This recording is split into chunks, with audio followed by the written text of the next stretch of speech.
Hello दोस्तों, नमस्कार। बहुत बहुत स्वागत है आपका एग्जाम गुरुजी के यूट्यूब में चैनल में। मैं अंकित मिश्रा आप सभी का बहुत बहुत स्वागत करता हूं। क्लास स्टार्ट हो चुकी है। सभी दोस्त आ जाइए, सभी लोग आ जाइए, क्योंकि क्लास आज की होने वाली है और आज हम पढ़ने वाले हैं भारत में परिवहन व्यवस्था। भारत के परिवहनों की हम चर्चा करेंगे। भारत में कितने प्रकार के परिवहन अभी संचालित होते हैं, जैसे जल परिवहन होता है, सड़क परिवहन होता है, रेलवे परिवहन होता है, एक वायु परिवहन होता है। तो हम चारों प्रकार के परिवहन जो कि भारत में संचालित हैं, हम सबकी यहां पर बात करने वाले हैं। चलिए आ जाइए मित्र, स्टार्ट करते हैं क्लास और आगे बढ़ते हैं। Good evening everyone. Good evening, good evening, good evening. बिल्कुल क्लास स्टार्ट हो चुकी है मित्रों, क्लास स्टार्ट हो चुकी है। क्लास है, कौन कह रहा है क्लास नहीं है? क्लास स्टार्ट हो चुकी है।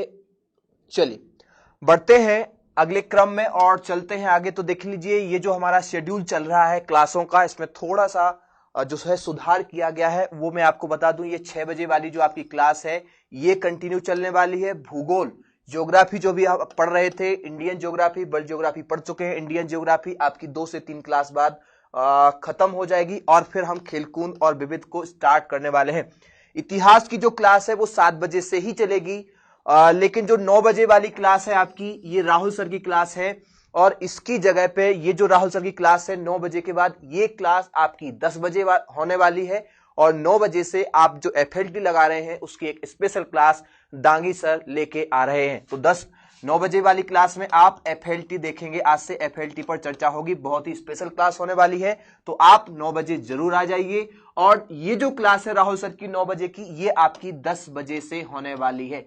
चलिए, तो ये यहां पे इंफॉर्मेशन थी। बात करेंगे हम अपने कोर्स की। यदि आप ज्वाइन करना चाहते हैं तो अभी ज्वाइन कर सकते हैं। इस नंबर पे आप संपर्क करें या फिर आप प्ले स्टोर से आप एग्जाम गुरुजी का ऐप डाउनलोड करके वहां से परचेज कर सकते हैं। एफएलटी जहां तक है तो ये बहुत ही महत्वपूर्ण है और सबसे लो कॉस्ट में आपको प्राप्त हो जाएगा। मात्र 599 जरूर खरीद लीजिए, क्योंकि आपकी रिवीजन पर्पज से इसे तैयार किया गया। बहुत अच्छा आपका रिवीजन हो जाएगा। बात करेंगे सीधे आज की क्लास के पहले क्वेश्चन की। तो निम्न में से देश का सबसे लंबा आंतरिक जलमार्ग कौन सा है? आंतरिक जलमार्ग का मतलब होता है जो जल में मार्ग, जल के द्वारा जो परिवहन होता है और वो देश की मुख्य भूमि में होता है। किसी सागर या महासागर से उसका रिलेशन नहीं होता है। क्वेश्चन यहां पे पूछा गया, इंपोर्टेंट है, जल्दी से आंसर लगा दीजिए। क्या लगा रहे हैं आप आंसर? आपके आंसर का इंतजार है। चलिए, क्या हो जाएगा मित्र? जल्दी से आंसर दीजिए। आपके कमेंट पढ़ रहे हैं। Thank you so much. Good evening. जी हाँ, good evening, good evening everyone. D number आपने आंसर दिया है। चलिए, तो डी नंबर आपने आंसर दिया है इलाहाबाद से हल्दिया। क्या दिया है आपने? निम्न में से देश का सबसे लंबा आंतरिक जलमार्ग कौन सा है? तो आपने दिया है इलाहाबाद से हल्दिया। वेरी गुड, क्योंकि ये जो आपका एनडब्ल्यू नेशनल वाटरवे जो ये बना था, तो ये बना था 1986 में। कब बना था मित्र?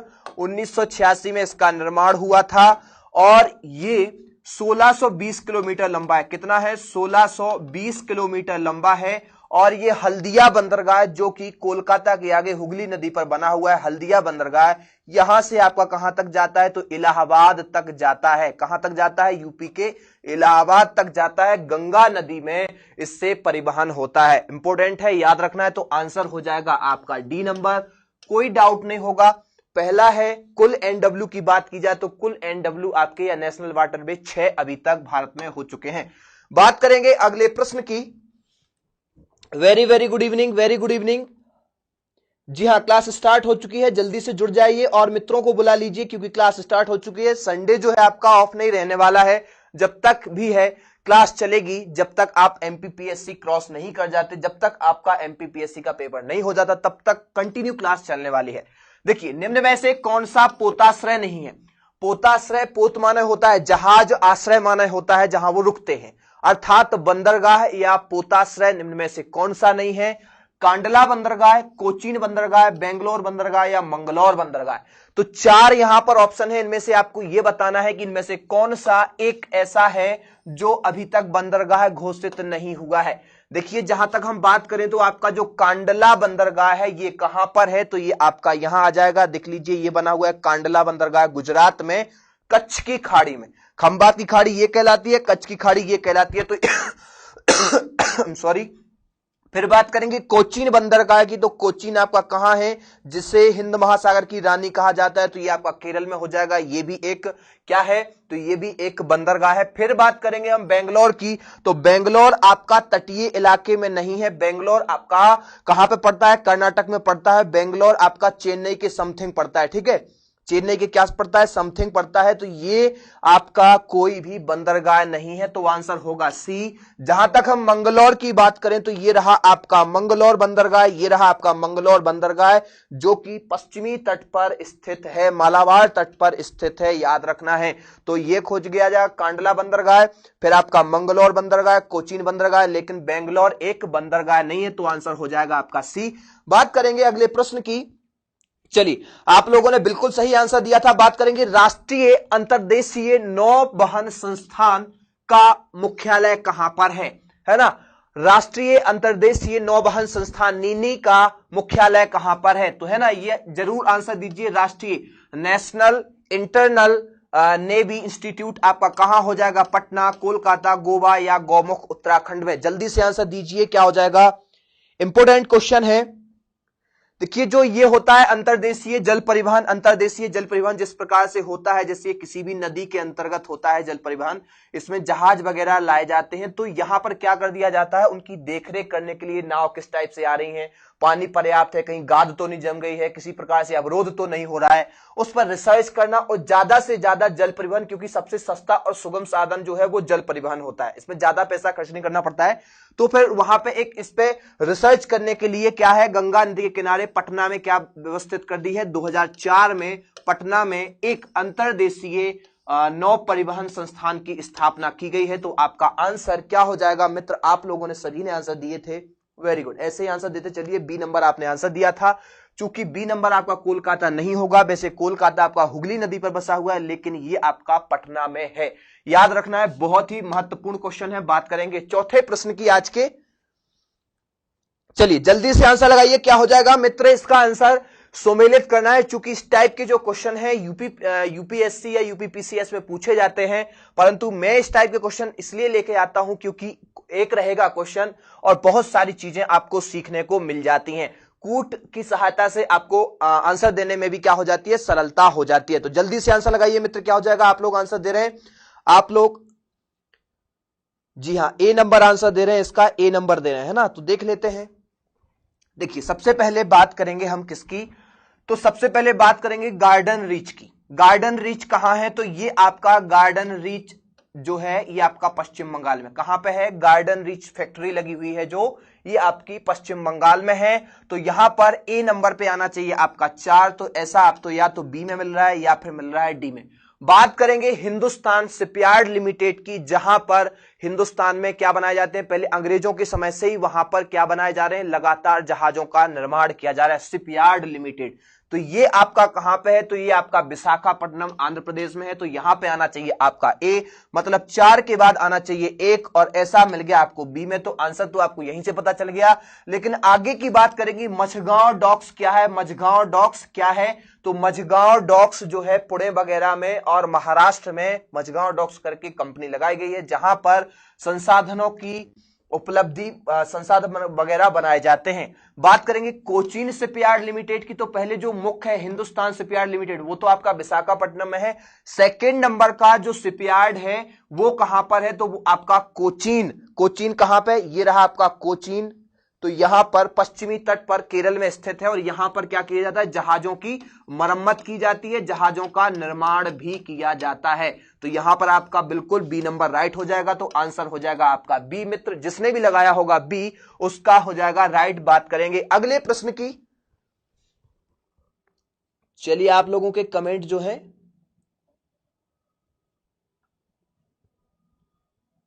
Okay, D3। चलिए, डॉक्टर लवान्या जी ने 4123, वेरी गुड। चलिए, इसका आंसर दीजिए पत्तन, जहां LNG टर्मिनल नहीं है। इंपोर्टेंट है, जल्दी से बताइए, जहां पर LNG टर्मिनल नहीं है। इंपोर्टेंट है क्वेश्चन, 5वां है, जल्दी से आंसर लगाइए।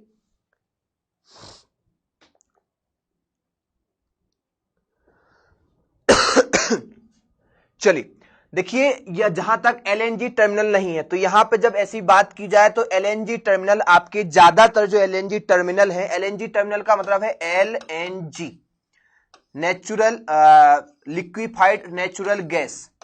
ये जो बंदरगाह है या पत्तन है ये ज्यादातर कहां है तो ये है आपके पश्चिमी तट पर और एक पारादीप ओडिशा में भी है। तो पारादीप ओडिशा तो यहां ऑप्शन में है नहीं है। कोच्चि आपका क्या है तो कोच्चि में एक एलएनजी स्थित है। एक आपका कहां हो जाएगा तो एक आपका दाहेज में भी स्थित है। कहां पे है? दाहेज में भी स्थित है। दाहेज आपका कहां है? गुजरात में है तो दाहेज में भी स्थित है। यहां पे नहीं बना हुआ है दाहेज। उसके बाद में तो दाहेज में भी है। हजीरा, हजीरा गुजरात में भी है। कोच्चि आपका कोच्चि में भी है। लेकिन जो कांडला बंदरगाह है गुजरात का ही, यहां पर एलएनजी टर्मिनल नहीं है। ये LNG terminal liquefied natural gas से संचालित परिवहन नहीं है, यहां पर एलएनजी टर्मिनल मौजूद नहीं है। तो आपका आंसर जो है इसमें से क्या हो जाएगा, तो जब आंसर की बात की जाए तो आंसर आपका होगा इसमें से कांडला। कौन सा हो जाएगा मित्र? कांडला, डी नंबर आंसर हो जाएगा। बाकी याद रख लेना, एक तो आपका मैंने बोल दिया कि पारादीप ओडिशा है, एक आपका दाहेज है, एक आपका हजीरा है। सेकंड नंबर पे बात करें तो आपका कोच्चि भी है और ये आपका पारादीप ओडिशा का भी है, लेकिन कांडला एलएनजी नहीं है। तो अगला प्रश्न जो है आपके सामने है। Very good, right. अगले प्रश्न की बात करेंगे। छठवां क्वेश्चन, निम्न में से कौन सा सही सुमेलित नहीं है? मारमा गोवा, गोवा, पारादीप ओडिशा, मंगलौर कर्नाटक, मुद्रा आंध्र प्रदेश। जल्दी से बताइए कौन सा इसमें से सुमेलित नहीं है। ये जो इस साइड में दिए गए हैं ये क्या है? तो ये आपके सभी के सभी बंदरगाह है। कोई बड़ा बंदरगाह है, कोई छोटा बंदरगाह है, मध्यम बंदरगाह है और यहां पर उनके स्थान दिए गए हैं। तो मारमा गोवा जो है गोवा का प्रसिद्ध बंदरगाह है, इसमें कोई डाउट नहीं। मारमा गोवा गोवा का प्रसिद्ध बंदरगाह है और मुंबई बंदरगाह के बाद सेकंड नंबर का इस पे भार रहता है। इंपोर्टेंट ये है। इसके बाद पाराद्वीप की जहां तक बात की जाए तो ये पाराद्वीप जो है ओडिशा का और पूर्वी तट का एक प्रमुख बंदरगाह है। यहां से सबसे ज्यादा लोहा आपका जापान को निर्यात किया जाता है, कच्चा लोहा, स्पंज आयरन, जो कि जापान उसे शोध करके वापस इंडिया को बेच देता है। मंगलौर बंदरगाह की बात की जाए तो मंगलौर बंदरगाह आपका ये रहा, आपका कहां पर है तो ये आपका कर्नाटक में पड़ता है और ये पश्चिमी तट का एक प्रमुख बंदरगाह है और कर्नाटक के कुद्रेमुख खान से जो लोहा वगैरह निकलता है उसका निर्यात इसी बंदरगाह से किया जाता है। मुद्रा जो है आपका बंदरगाह, तो मुद्रा आपका भुज जिले में पड़ता है। कहां पड़ता है मित्र? भुज जिले में पड़ता है और ये पड़ता है आपका गुजरात के भुज जिले में। मुद्रा एक वहां पे दलदली इलाका टाइप का है और वहां भूकंप ज्यादा आते हैं, तो भूकंप प्रभावित क्षेत्र है मुद्रा। और वहां पे एक कंपनी लगी हुई है जिंदल करके, बहुत बड़ी कंपनी लगी हुई है, इंपोर्टेंट है, याद रख लेना। बात करेंगे इसके राइट आंसर की, तो इसमें जो है मुद्रा आपका आंध्र प्रदेश दिया है, इसलिए ये आपका क्या हो जाएगा तो गलत हो जाएगा। इसलिए आंसर जो है आपका यही हो जाएगा, क्योंकि आपको क्या रॉन्ग ढूंढना था जो इसमें सुमेलित नहीं हो रहा है। तो मुद्रा की जगह क्या होना था? गुजरात होना था, राइट। बात करेंगे अगले प्रश्न की, तो अगला जो प्रश्न है सातवां क्वेश्चन है, इंपोर्टेंट है, जल्दी से आंसर लगा दीजिए मित्र। क्या हो जाएगा सातवें क्वेश्चन का आंसर? जल्दी से लगा दीजिए। सेतु समुद्रम परियोजना नौ परिवहन नहर की लंबाई कितनी है? सेतु समुद्रम परियोजना, जल्दी से आंसर लगाइए, इसका क्या हो जाएगा? देखिए सेतु समुद्रम जो परियोजना है वो कहां पर है? तो सेतु आपका राम सेतु ये रहा और यहां पर थोड़ा सा समझ लीजिए, यहां पर जो राम सेतु है वो आपका ये रहा और क्या था यहां पर? राम सेतु को तोड़कर कांग्रेस सरकार चाहती थी कि ये जो प्रवाल भित्ति इसे बोलते हैं वैज्ञानिक, ये क्या है? प्रवाल भित्ति है। तो इसे तोड़ करके और जो ये पाक खाड़ी है ये मन्नार खाड़ी है, जब यहां से कोई भी जहाज आए तो इसलिए श्रीलंका का चक्कर ना लगाना पड़े, डायरेक्ट यहां से जहाज आए। तो इसका बहुत ज्यादा विरोध भी किया था हिंदू संगठनों ने, परंतु सरकार ने यहां पर सेतु समुद्रम परियोजना का प्रस्ताव रखा था जिसकी लंबाई कितनी है? तो इसकी लंबाई मानी जाती है, किसी किसी बुक में आपको 168 दिखेगी, आप लोग क्या दे रहे हैं कमेंट में? बी नंबर, हाँ आपने बिल्कुल राइट दिया है, 167 किलोमीटर ही इसकी लंबाई। इसकी लंबाई कितनी है? 167, राइट है आपका बी नंबर। इंपोर्टेंट है, याद रखना कहां से जुड़ी है? तो पाक खाड़ी मन्नार की खाड़ी को जोड़ने वाली परियोजना थी, कांग्रेस सरकार लेके आई थी, जिसका हिंदू संगठनों ने बहुत विरोध किया था, चर्चा का विषय रहा था, इसलिए कई एग्जामों में आ चुका है, आगे भी पूछा जा सकता है। तो बी आंसर हो जाएगा।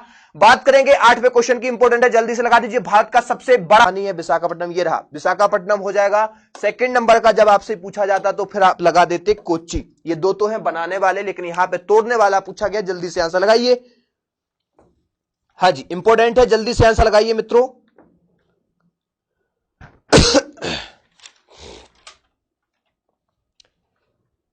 क्या लगा रहे हैं? बफरिंग हो रहा है, आवाज नहीं आ रही है आपको?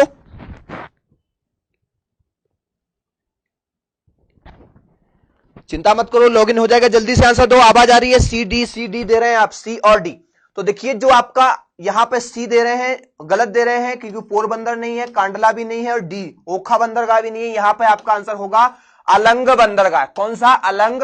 ये आपका गुजरात के भावनगर जिले में पड़ता है। कहां पड़ता है? भावनगर जिले में पड़ता है। कल भावनगर के बारे में बात की थी। यहां पर नमक अनुसंधान केंद्र स्थित है। कौन सा?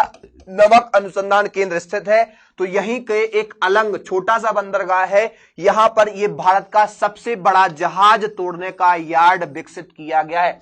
मशीनें लगाई गई हैं ताकि जहाज को आसानी से तोड़ा जा सके। तो इंपोर्टेंट है, याद रखना। अलंग कहां पर है? भावनगर, गुजरात में। इंपोर्टेंट बात करेंगे। अगले प्रश्न की 9वां जो प्रश्न है उसका आंसर दे दीजिए आप।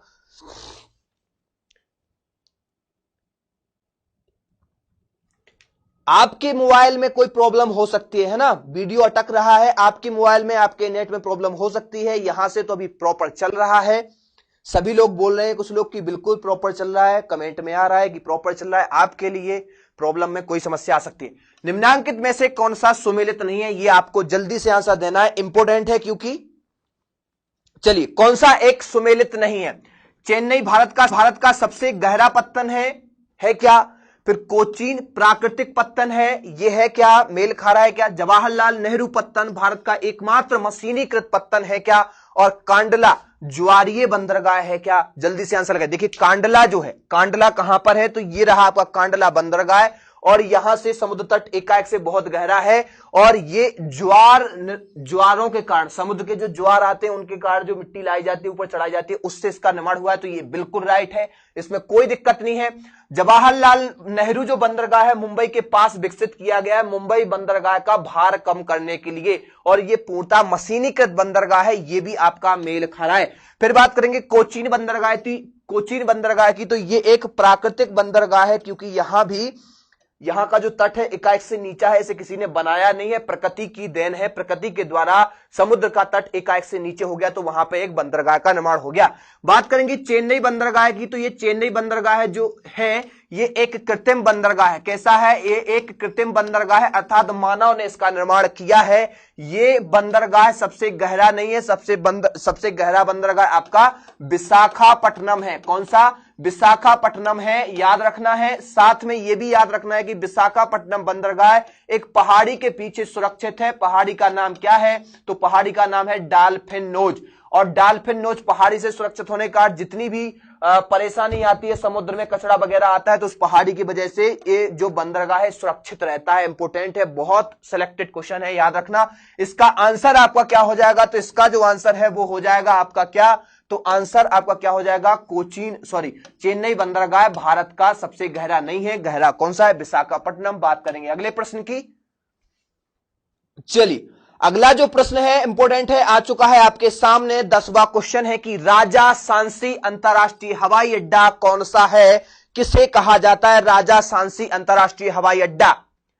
हैदराबाद, नागपुर, अमृतसर या चेन्नई?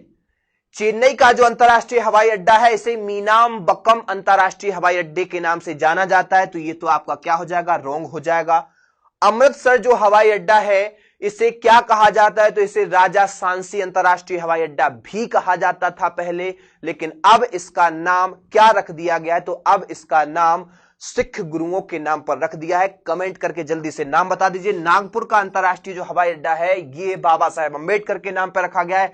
हैदराबाद अंतरराष्ट्रीय हवाई अड्डे का नाम पूर्व प्रधानमंत्री, युवा प्रधानमंत्री राजीव गांधी के नाम पर रखा गया है, तो ये तो आपके हो जाएंगे। अमृतसर अंतरराष्ट्रीय हवाई अड्डा का पूर्व नाम क्या था? तो राजा सांसी अंतरराष्ट्रीय हवाई अड्डा था, इसलिए आंसर आपका हो जाएगा सी। बात करेंगे अगले प्रश्न की। अगला जो प्रश्न है आपके सामने है, जल्दी से लगाइए आंसर।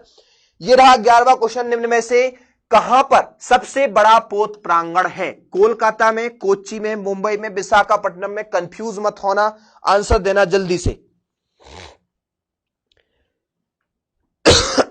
है ना।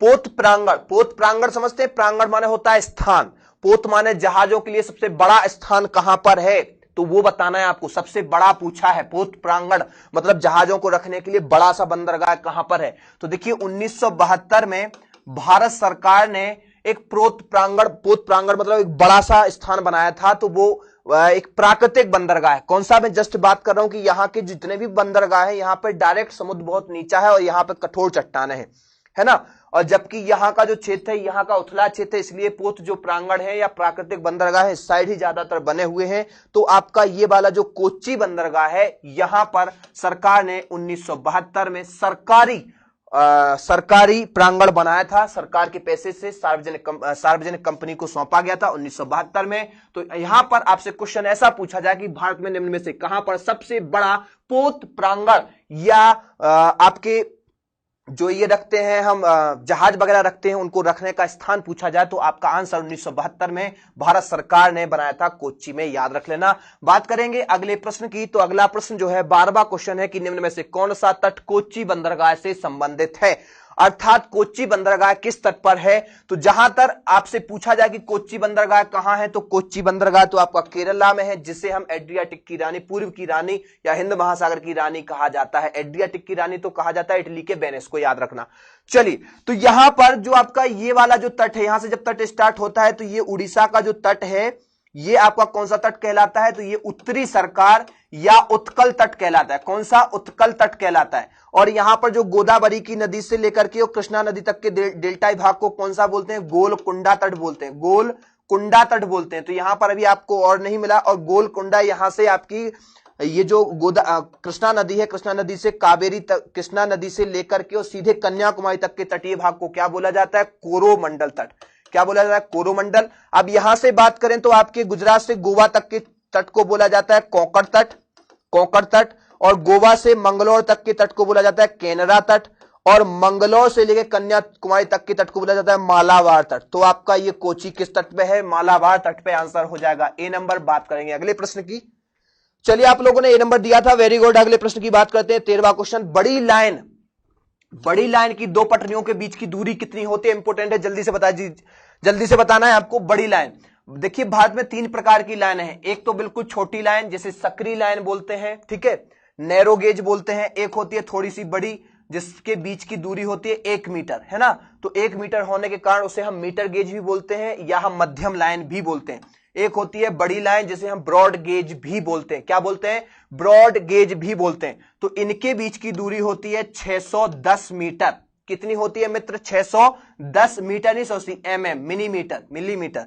और ये रहती है आपकी 1 मीटर की, और ये रहती है आपकी 1676 मीटर, 1676 मिलीमीटर या 1.676 मीटर।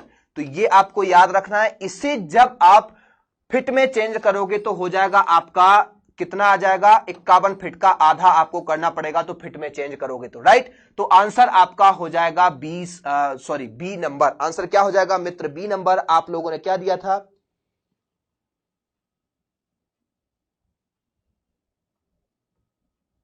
क्या बोल रहे हैं?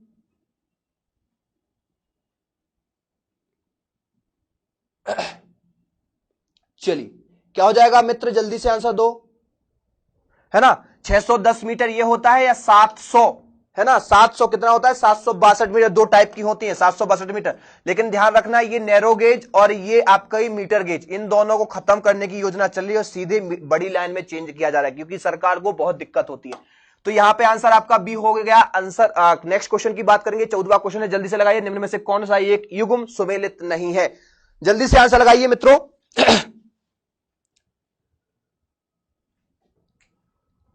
क्या हो जाएगा? निम्न में से कौन सा एक सही सुमेलित नहीं है? उत्तर पूर्वी रेलवे गोरखपुर, दक्षिण पूर्व रेलवे भुवनेश्वर, पूर्वी रेलवे कोलकाता, दक्षिण पूर्व मध्य रेलवे बिलासपुर। तो यहां पर आपको याद रखना है कि जैसे ही आपसे कोई पूछा जाए तो ऐसा आप एक मैप बना लीजिए। पूर्व की बात करें कि रेलवे की जो ये आपके 18 हो चुके हैं, रेलवे के जो जोन है वो 18 हो चुके हैं। इनमें पूर्वी रेलवे का मुख्यालय आपका कहां है? कोलकाता है। और पश्चिमी रेलवे का आपका मुंबई है, और आपका उत्तरी रेलवे का आपका दिल्ली है, और दक्षिणी रेलवे का आपका चेन्नई है। तो ये तो हो जाएंगे आपके मेन। सेंट्रल रेलवे जो है वो भी आपका मुंबई में है। सेंट्रल रेलवे कहां है? मुंबई में है, याद रखना, चर्च गेट। और इसके बाद में आपके मध्य रेलवे भी ऐसे पूछे जाते हैं। तो यहां पे क्या पूछा जाए? उत्तर पूर्व रेलवे, अर्थात ये है उत्तर और ये है पूर्व। तो यहां पे आपका गोरखपुर बिल्कुल राइट है।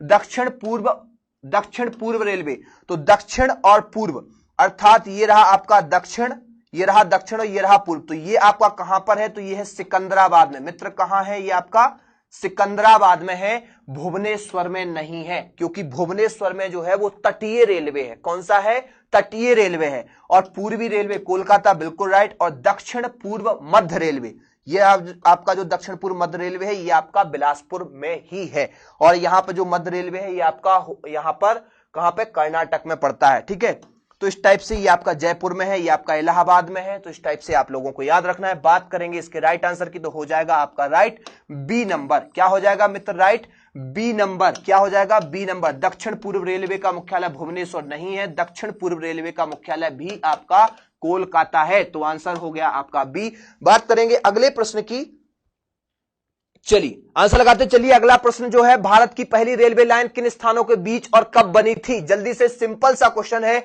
लॉर्ड डलहौजी के समय में बनी थी और यह बनी थी आपकी 16 अप्रैल। कब, 16 अप्रैल 1853।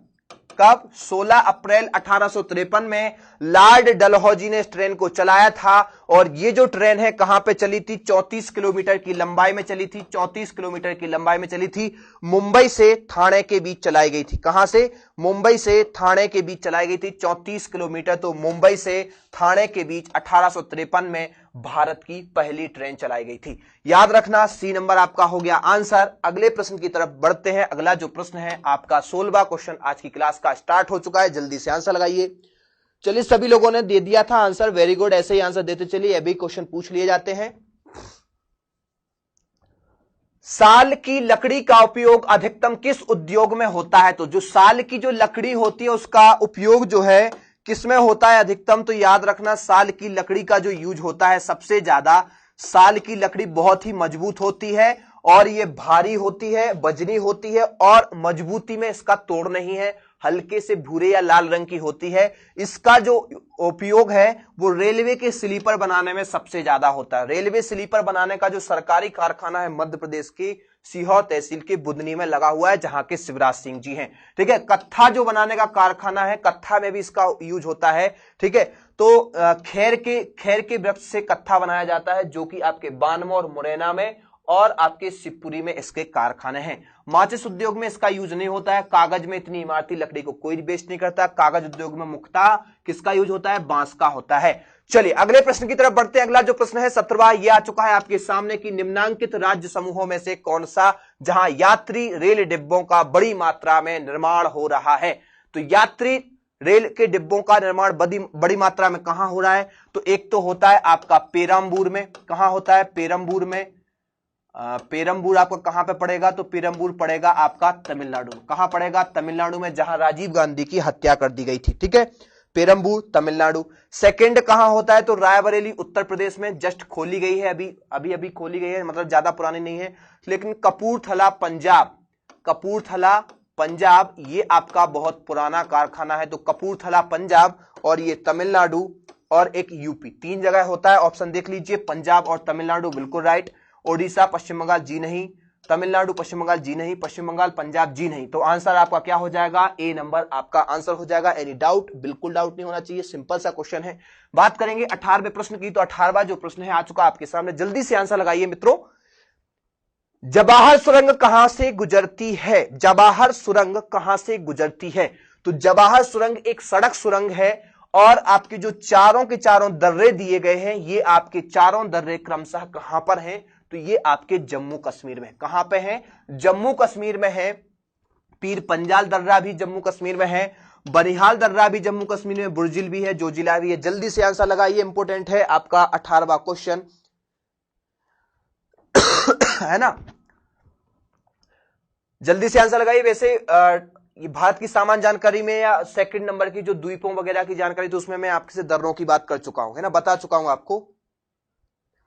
ये जो है आपका NH1A, NH1A जो है उसी में आपकी ये जवाहर सुरंग पड़ती है। और NH1A कहां है, तो ये आपका पड़ता है पीर पंजाल श्रेणी में। मैंने दर्रा नहीं बोला है, कौन सी, पीर पंजाल श्रेणी में। तो पीर पंजाल श्रेणी में आपका दर्रा है बुर्जिल। कौन सा दर्रा है, बुर्जिल दर्रा है। और बुर्जिल दर्रे में आपकी क्या पड़ती है, जल्दी से बताइए कौन सी पड़ती है, सॉरी, बुर्जिल नहीं है, वो बनिहाल दर्रा है। एक सेकंड, कौन सा है? बनिहाल दर्रा है। बात करेंगे, मैं समझा दूंगा एक सेकंड में। तो बनिहाल दर्रा है और बनिहाल दर्रे से NH1A निकलता है और इसी में आपकी जम्मू कश्मीर में कौन सी सुरंग है? तो इसी में आपकी जवाहर सड़क सुरंग पड़ती है।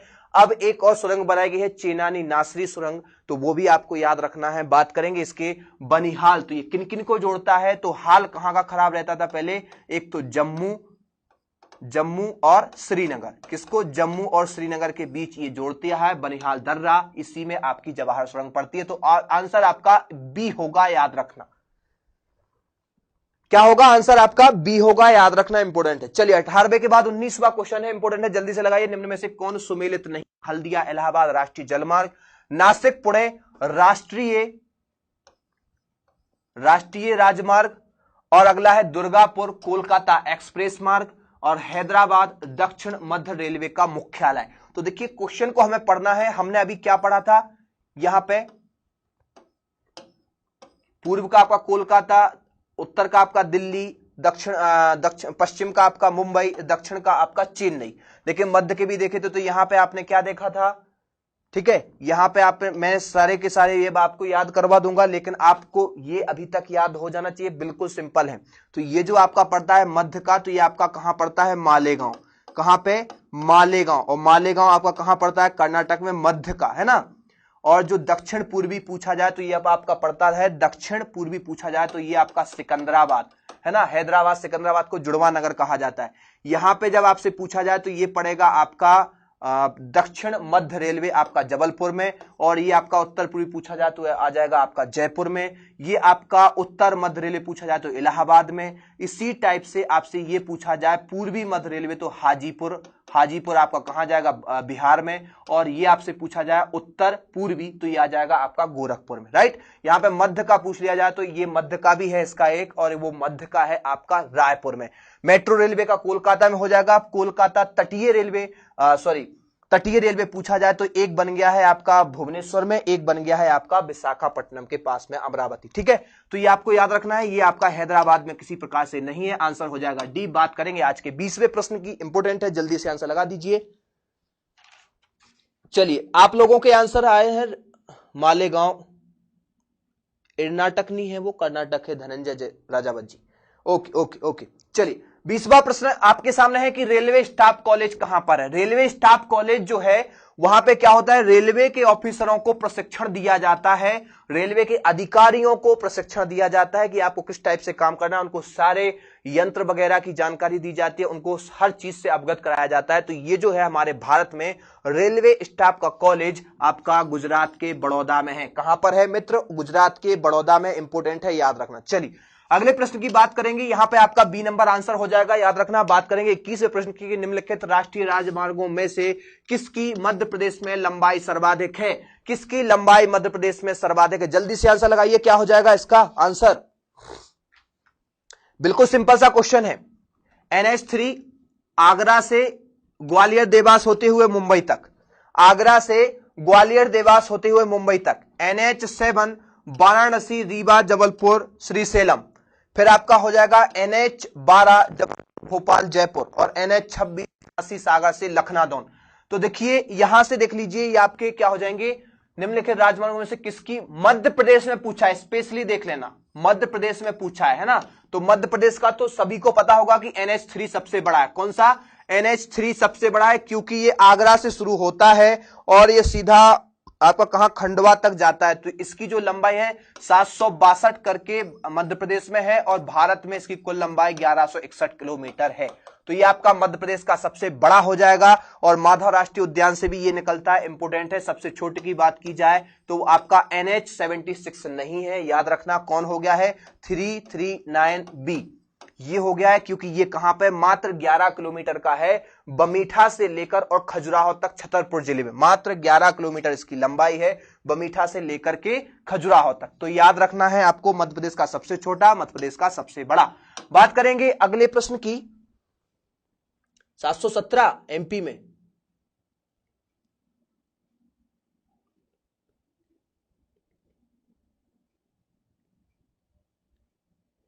339B ही है मित्र, है ना। ओके ओके, चलिए अगले प्रश्न की बात करते हैं। प्रधानमंत्री भारत छोड़ो परियोजना संबंधित है किससे? संचार से, सामाजिक एकीकरण से, नदियों के जुड़ाव से या राजमार्गों के विकास से? प्रधानमंत्री भारत जोड़ो परियोजना, भारत जोड़ो परियोजना करके प्रधानमंत्री जी ने एक परियोजना चलाई जिसका नाम है BOT, build operate and transfer. किसी बड़े से बिल्डर से बोला जाता है कि हमारे यहां भैया यहां पे सड़कें नहीं, आप क्या बना सकते हो सड़कें? तो वो बिल्डर बोलता है कि जी बिल्कुल बना सकते हैं। तो उन्होंने बोला हमें ये 11 किलोमीटर एक सड़क बनवाना है, कितना पैसा लोगे? 4-5 लोगों से बोला, किसी ने बोला हम 10 रुपए लेंगे, किसी ने बोला हम 12 रुपए लेंगे, किसी ने बोला हम 9 रुपए लेंगे। तो जिसने 9 बोला है उसका टेंडर पास हो जाएगा, उसको मिल जाएगा और उससे बोलेंगे हम पैसे नहीं देंगे, आप बनाओ, अपना एक टोल नाका लगाओ और जब तक आपका पैसा नहीं निकल जाता, पहले 1-2 दिन उसका ट्रायल कर लिया जाता है कि एक दिन में कितनी कमाई हो रही है। उसी टाइप से आपका ये 9 रुपया जब तक नहीं निकल जाता, 9 का मतलब उदाहरण है, जब तक आपका नहीं निकल जाता तब तक आपने बनाई है, बिल्ड ऑपरेट चलाओ भी, और जैसे ही आपका पैसा निकल जाए तो ट्रांसफर कर दो। ये बहुत ही बनाओ चलाओ और हस्तांतरण करो योजना है। इसके द्वारा मध्य प्रदेश में आज पूरे मध्य प्रदेश में सड़कें बन चुकी हैं। इसी योजना का सहारा लेके सरकार का एक भी पैसा खर्च नहीं हुआ, सड़कें भी बन गई और उसका जो भुगतान है वो वहां की जनता कर रही है। तो बहुत ही महत्वपूर्ण है, ये राजमार्गों के विकास से रिलेटेड है, इंपोर्टेंट है, याद रखना, पूछा जा सकता है। 23वां आज का क्वेश्चन है कि भारत का 40% सड़क परिवहन कहां से होता है? भारत का 40% जो सड़क परिवहन है वो कहां से होता है? इंपोर्टेंट है, जल्दी से आंसर लगाइए। भारत में 33 लाख से भी ज्यादा सड़कों का विस्तार है और विश्व में सड़क प्रणाली की दृष्टि से सेकंड नंबर पे भारत आता है। तो यह आपको पूछा जाता है कि सबसे ज्यादा जो परिवहन होता है वो किससे होता है? सड़कों से ही होता है, रेलवे से नहीं होता है, याद रखना। तो भारत का जो 40% सड़क परिवहन है, भारत का यदि कुल सड़क परिवहन पूछा जाए तो सड़क परिवहन पूरे परिवहन की अपेक्षा 80% जो परिवहन होता है वो सड़कों से होता है और उसमें भी 40% मात्र राष्ट्रीय राजमार्ग नेशनल हाईवे 2.6 के आसपास हैं। लेकिन इनसे भारत का कुल सड़क परिवहन, सड़कों का 2.6 होने के बावजूद भी कुल सड़क परिवहन का इससे 40% होता है। कितना होता है? 40%। किनसे? राष्ट्रीय राजमार्गों से 4-5 प्रकार की सड़कें होती हैं, याद रखना, है ना। एक होता है नेशनल हाईवे, एक होता है स्टेट हाईवे, फिर होता है जिला सड़कें और फिर होता है पंचायत सड़कें और फिर होता है बॉर्डर की सड़कें, है ना। अलग अलग उनका निर्माण होता है, वो बनाते हैं। ए नंबर दिया था, वेरी गुड। चलिए यहां पे देश के कुल यातायात में सड़क परिवहन का कितना भाग है? सड़क परिवहन का कितना भाग है? जल्दी से आंसर लगाइए, ये तो मैं बात कर चुका हूं आपसे।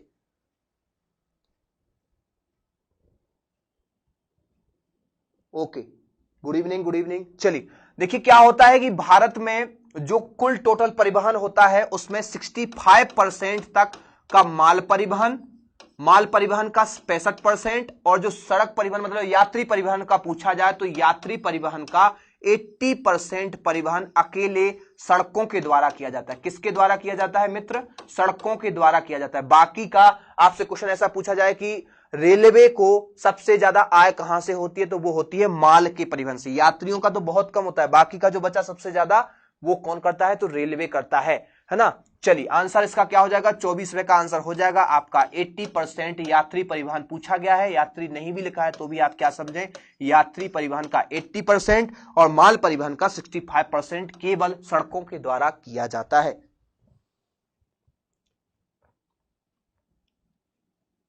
एटी 85 नहीं है मित्र, 80 ही है। देखिए अमृतसर से दिल्ली होकर कोलकाता तक के राष्ट्रीय राजमार्ग की संख्या क्या है? तो ये आपको पता होना चाहिए कि जैसे ही बॉर्डर से यहां पर पंजाब में अमृतसर बॉर्डर से 1 नंबर का जो नेशनल हाईवे है ये कहां तक आता है? दिल्ली तक आता है। कहां तक आता है? दिल्ली तक आता है। और दिल्ली के बाद में क्या स्टार्ट हो जाता है? National highway number 2। और नेशनल हाईवे नंबर 2 स्टार्ट होता है, ये सीधा कहां तक जाता है? तो ये सीधा कोलकाता तक जाता है। कहां तक जाता है? कोलकाता तक जाता है। और इस दोनों को मिलाकर के जो ये सड़क बनी है इसे बोला जाता है शेरशाह सूरी मार्ग।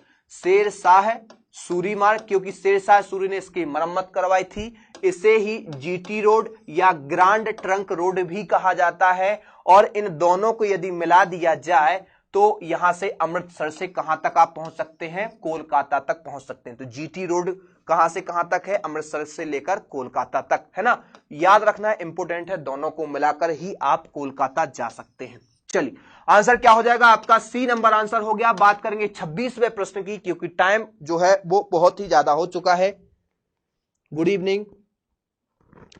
चलिए आज का जो क्वेश्चन है आपका 26वां क्वेश्चन है कि निम्नलिखित में से किस राज्य में राष्ट्रीय मार्गों की सर्वाधिक लंबाई पाई जाती है। राष्ट्रीय मार्गों की सर्वाधिक लंबाई कहां पाई जाती है? आंध्र प्रदेश, मध्य प्रदेश, राजस्थान, उत्तर प्रदेश। तो देखिए सर्वाधिक जो राष्ट्रीय राजमार्ग हैं वो आपके किस राज्य में पाए जाते हैं। जब ऐसा क्वेश्चन पूछा जाए तो सघनता आपको कहां देखेगी? लंबाई की दृष्टि से देख लीजिए, ये जो आपका यहां तक जो आपका ये उत्तर प्रदेश फैला हुआ है, इस क्षेत्र में सबसे ज्यादा ये पुराना मैप है, इसमें इतने ज्यादा राष्ट्रीय राजमार्ग हैं और लंबाई की दृष्टि से देखा जाए तो सबसे ज्यादा आपका उत्तर प्रदेश में ही है। कहां पर है मित्र? सबसे ज्यादा नेशनल हाईवे आपके उत्तर प्रदेश में ही है, याद रखना है आपको। आप लोग आंसर दे रहे हैं 24 का अभी तक दे रहे हैं। चलिए डी इज राइट, महाराष्ट्र। जी नहीं, डी इज राइट नहीं होगा, डी नहीं होगा आपका, याद रखना आंसर होगा, हाँ डी ही है आपका, उत्तर प्रदेश, डी ही होगा आपका आंसर, क्योंकि उत्तर प्रदेश है, उत्तर प्रदेश ही है, याद रखना है ना, याद रखना आपका उत्तर प्रदेश टॉप पे है, फिर आपका आता है राजस्थान, फिर आपका आता है आंध्र प्रदेश और फिर आपका आता है महाराष्ट्र। ठीक है, तो टॉप नंबर पे यूपी, फिर राजस्थान, फिर आंध्र प्रदेश, फिर महाराष्ट्र, ये आपके क्रमशः हो जाएंगे। आंसर हो जाएगा डी। याद रखना एनएच की बात की गई है, नेशनल हाईवे की बात की गई है, राजकीय राजमार्गों की बात नहीं की गई है। चलिए अगला जो प्रश्न है जल्दी से लगाइए आंसर की निम्नलिखित नगरों में से कौन सा हाल ही में 6 पथ एक्सप्रेस मार्ग से संबंधित किया गया है। अर्थात निम्न में से नगर युग्मों में से किस एक को हाल ही में 6 लाइन से जोड़ा गया है। 6 लाइन से किससे जोड़ा गया है? अहमदाबाद से बड़ौदा, ढाका से चटगांव, मुंबई से पुणे या इलाहाबाद से लाहौर। जल्दी से आंसर लगाइए, किससे जोड़ा गया है? 6 लेन हाईवे से। 6 लेन जो हाईवे है तो हाईवे की जो पट्टियां हैं उसमें बीच में एक डिवाइडर बना करके फिर अलग अलग लाइनें बना दी गई हैं, और ये जो होता है इसलिए होता है जहां पर यातायात ज्यादा होता है और बड़े बड़े औद्योगिक नगरों को जोड़ने के लिए 6 लेन हाईवे बनाए जाते हैं, 8 लेन हाईवे बनाए जाते हैं।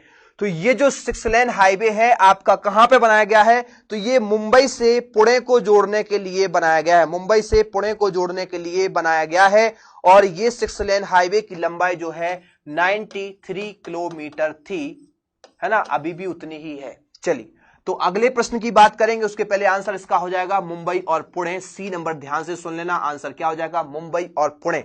लेकिन यहां पर जब आपको ऑप्शन नहीं है, अहमदाबाद से और लेकर के मुंबई तक 8 लेन हाईवे का निर्माण भी किया जा रहा है, जिसके लिए एक समुद्र सेतु भी बनाया जाएगा।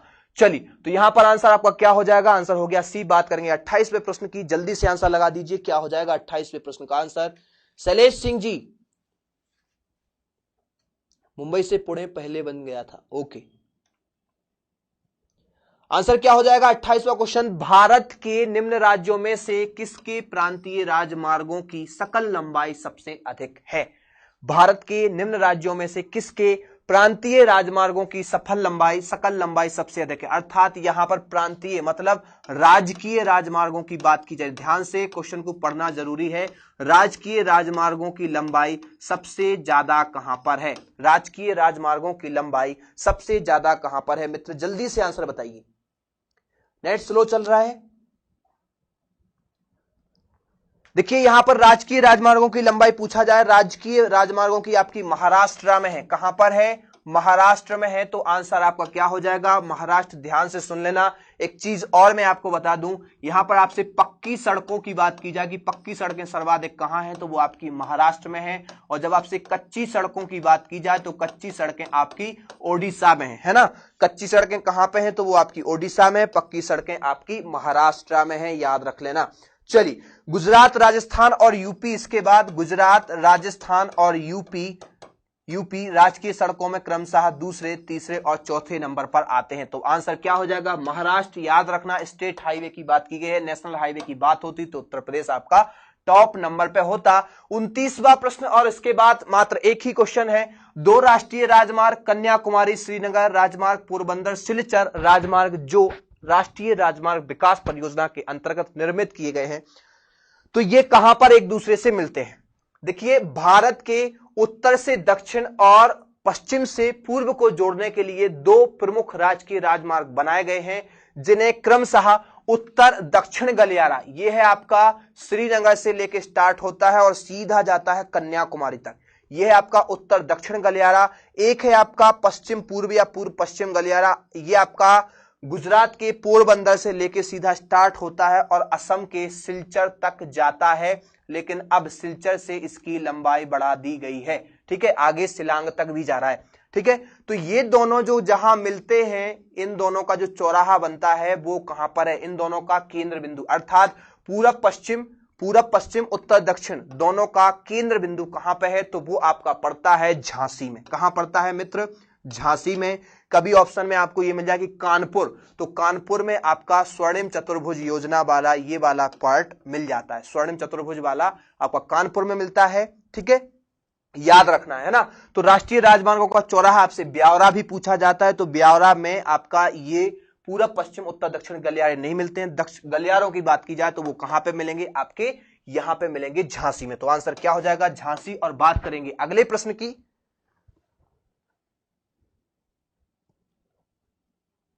चलिए, वेरी गुड, सी नंबर लगाया था आपने। देखिए स्वर्ण चतुर्भुज, स्वर्णिम है, यहां पे स्वर्णिम है, याद रखना। स्वर्णिम चतुर्भुज परियोजना का संबंध किसके विकास से है? तो स्वर्णिम चतुर्भुज योजना का जो संबंध है ये भारत में सड़क प्रणाली को बेहतर बनाने के लिए माननीय अटल बिहारी वाजपेयी के द्वारा शुरू की गई परियोजना है ना। और उनकी परियोजना ये आपकी कहां से कहां, भारत के 4 प्रमुख नगरों को, दिल्ली से लेकर के और कहां तक, मुंबई तक, दिल्ली से लेकर मुंबई और मुंबई से लेकर के आपका चेन्नई और चेन्नई से लेकर कोलकाता, कोलकाता से लेकर फिर दिल्ली। तो भारत के 4 महानगरों को जोड़ने वाली परियोजना है। देखिए एक चतुर्भुज का निर्माण करती है, इसलिए इसे क्या बोला जाता है? स्वर्णिम चतुर्भुज। ये बनी हुई है। चलिए, तो यहां पर आपको याद रखना है कि यह आ जाएगा आपका राइट, सॉरी, तो ये आपका कहां से, मुंबई से लेके आ जाएगा आपका, सॉरी, दिल्ली से मुंबई, मुंबई से आपका कहां पे, चेन्नई, और चेन्नई से आपका कोलकाता, कोलकाता से आपका मुंबई, ठीक है, सॉरी, दिल्ली। तो ये 4 प्रमुख महानगर हैं जिनको जोड़ने की एक परियोजना है। चारों बड़े बड़े महानगर हैं, इनको जोड़ने के साथ में अब औद्योगिक क्षेत्रों को जोड़ने की परियोजना भी नरेंद्र मोदी सरकार के द्वारा लाई गई है। तो यहां पर बात की जाए तो ये किसको जोड़ रहा है? राजकीय राजमार्ग। क्या हो जाएगा इसका आंसर मित्र? आंसर हो जाएगा आपका ए नंबर। 30 नंबर का क्वेश्चन है, आंसर क्या हो जाएगा? ए नंबर। क्योंकि यहां पर एक चीज मैं आपको बताना चाहता हूं, वो ध्यान से सुन लीजिए। अब ये आपका हो गया राजमार्ग, इसका आंसर हो गया। अब हम बात करने वाले हैं कि इस टॉपिक को आपको कैसे क्लियर करना है। तो पहले आप इसके सड़क परिवहन को आप पढ़ चुके होंगे, सड़क परिवहन एमसीक्यू लगा लेना। इसके बाद आप रेलवे परिवहन, इंपोर्टेंट है, इसे भी अच्छे से देख लेना। रेलवे परिवहन के बाद आप क्या देखेंगे? तो भारत में मात्र 6 ही है ना, मात्र 6 कौन से हैं? जल मार्ग, तो वो भी देख लेना, और वायु मार्ग के प्रमुख अंतरराष्ट्रीय हवाई अड्डों को भी देख लेना, इंपोर्टेंट है। यहां से क्वेश्चन पूछा जा सकता है। पवन हंस हेलीकॉप्टर की स्थापना को भी बहुत सारे क्वेश्चन आपको मिल जाएंगे ऐसे, ठीक है। ओएनजीसी को सहायता देने के लिए तेल में उत्खनन करने के लिए किसकी स्थापना की गई थी, कब स्थापना की गई थी, इस टाइप से क्वेश्चन जो है पूछे जा सकते हैं।